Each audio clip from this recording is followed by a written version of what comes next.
Sa videong ito makikita ang buwis buhay na pagtawid sa Binahaan River ng mga guro sa bayan ng Haro, Leyte. Sa taas at bilis ng agos ng tubig, halos tangayin na ang mga guro.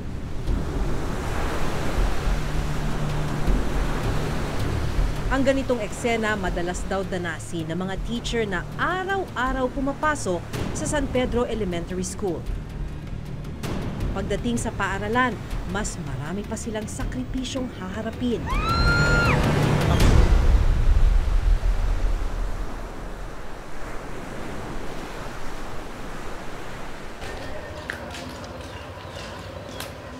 Alas 4 pa lang ng umaga, naghahanda na si Teacher Oliver Argelias para pumunta sa eskwelahan. Mostly, nagko-coffee lang tapos pagka 6, alis na agad. Prep ako ng lesson plans, pero yung printing po doon nasa school.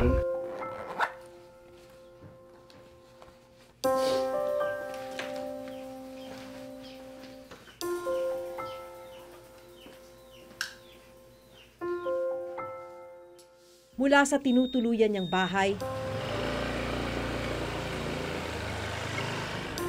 nagmomotor si Teacher Oliver papunta sa kabilang barangay kung saan naman nakatira sina Teacher Genevieve Larido at Teacher Christine Tan.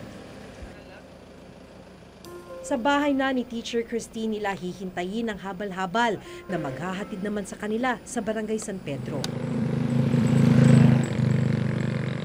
Pagdating ng habal-habal, magsisimula na ang mas matindi nilang sakripisyo papunta sa eskwelahan.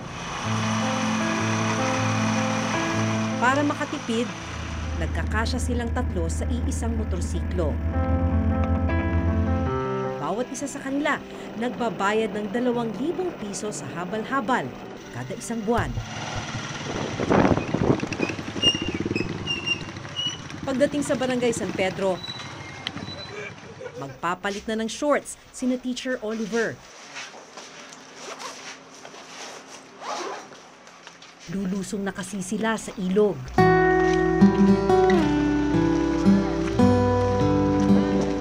Pag bumaha po dito, yung nakikita po natin, nawawala yan.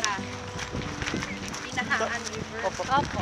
Minsan po, kahit tirik po yung araw, bumabaha siya. Malaki. Pinapan nakakauwi. Sinasabi nilang konting ulan lang. Opo. Pinapanpan lahat ng dyan. Hindi delikado yun kasi pwedeng nasa gitna ka tapos biglang tataas yung tubig. Opo. Ang kinikwento ni Teacher Oliver, naranasan din nila nito lang nakaraang buwan.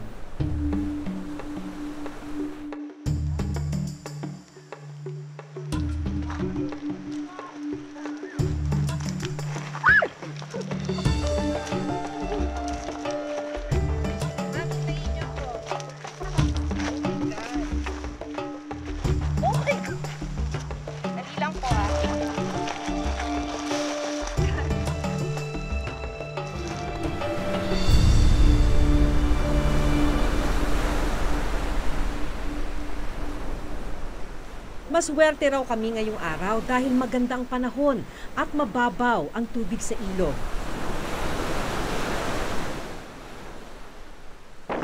Dahan-dahan at maingat ang pagtawid ni Teacher Oliver.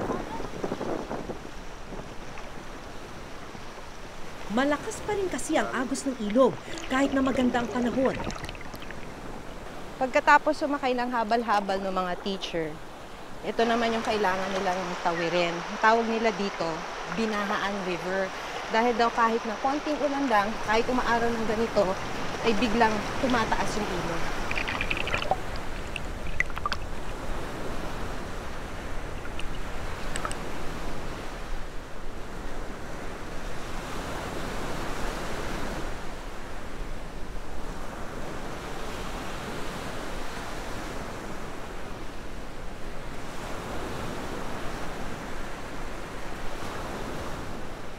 Tinatawid niyo ho ito? Everyday po. Araw-araw? Opo. Papunta po at pauwi? Papunta at pauwi. Grabe. Wow. Pagkatapos makatawid ng ilog, tuloy kami sa paglalakad. 40 minutes naman daw. 40 minuto pa raw ang kailangan naming lakarin bago namin marating ang paaralan.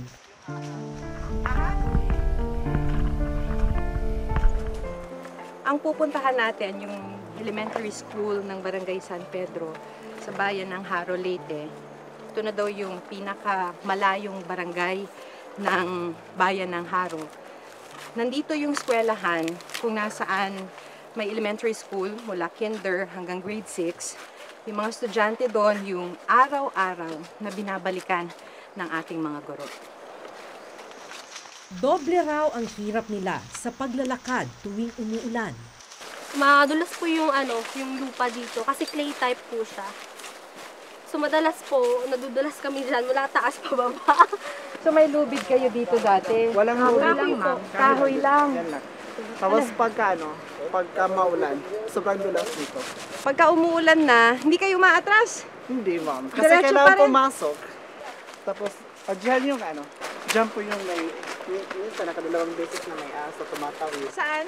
Dyan, sa... Sa pag-akyat po. Yung ahas? Hindi ba kayo natatakot dito, sir? Wala nang takot po kasi... Bakit hindi na lang po kayo matulog dyan ng buong linggo? Kasi po, ma'am, pag doon kami natulog, may mga reports po na rush, na online po. So, walang signal dito. Tapos, mahirap po mag-communicate. Habang naglalakad, napadaan kami sa isang puno ng bayabas. Pagod. Pampatanggal ng pagod. Makikikain na rin ako. Sarap. Native. Pagkatapos ng maiksing pahinga, tuloy na ulit kami sa paglakad. Kailangan naming makarating agad sa eskwelahan bago ang mismong oras ng klase. Ito, oo nga. Maya-maya, bigla kaming tumigil. Lumakas kasi ang hangin at kailangan naming iwasan ang mga puno ng buko sa daan. Hinto daw muna tayo kasi mahangin. Baka daw bigla tayong bagsakan nung bunga, ng buko. So natatansya nyo na po yan, tumitigil talaga kayo pagka Katulad niya na mo. Ayan, tumigil yung hangin.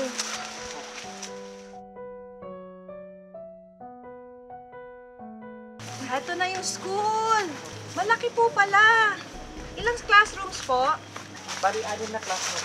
6 na classroom.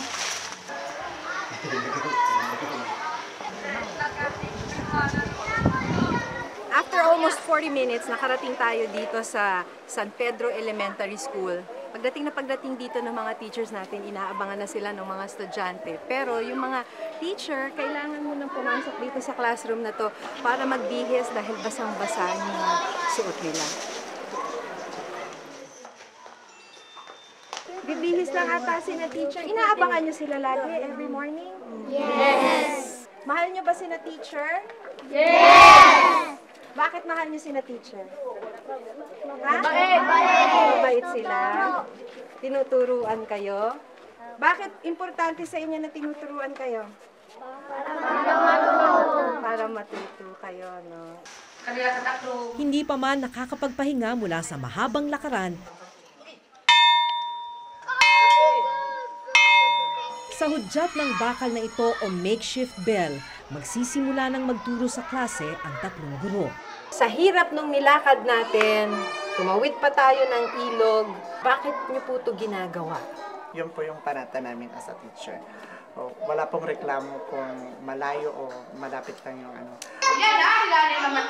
Yung matulungan po yung mga bata kahit malayo, gagawin namin kasi sabi nga ni Sir, yun yung passion namin, yun yung namin na profession. Mula kinder hanggang grade 6 ang klase dito sa San Pedro Elementary School. Ang 7 klase pinaghahati-hatian ng 3 guro. Kaya kahit magkakaiba ang grade level, ang mga estudyante magkakasama sa isang silid. Nahihirapan ka na, ma'am. Dito sa ganitong biyahe, Pag-akyat, pagbaba, ganun ang sitwasyon. Minsan po nahihirapan, pero pag dumarating kami dito na mag-good morning yung mga bata, magmamano, so nafe-feel namin na, tapos natuturuan namin silang maayos. So doon, natutuwa kami kahit na anong hirap, parang nawawala lang din siya. Kasi kung ikukumpara siya sa pagtuturo ko before sa Pampanga, nagturo po ako, mga half na kids, yung half American, half Australian. So, doon, hindi ka maglalakad, naka-aircon ka. Dito, naiinitan ka, tapos maglalakad ng malayo. So, malaki ang pagkakaiba. Pero yung tuwa na mararamdaman mo dahil natuto sila, iba yung feeling. Please do not stand up. Kwento pa ni Teacher Oliver, madalas, abunado pa sila sa mga gastusin sa kani-kanilang klase. So, mahirap na nga yung lakad, yung biyahe. Nag-aabono pa kayo, hindi ninyong matiis. Yes, ma'am. Tapos kapag may nakikita kang bata, say for example, it's recess time, tapos wala siyang Makain, walang baon. So, talaga maano yung puso mo. So, magbibigay ka. Bibili kami ng lapis, ng ballpen, notebook, papel. Kasi pagdating dito na yung bata na walang-wala, yun po, binibigyan namin. Kasi nakakaawa naman po yung classmates nila, meron. Sila, wala. So, binibigyan po namin. Pag December, nagregalo kami sa kanila, pinapakain namin. So, abono din po. Pero Sa sarili niyo yun. Yes, ma'am. Para lang makita silang ngumiti.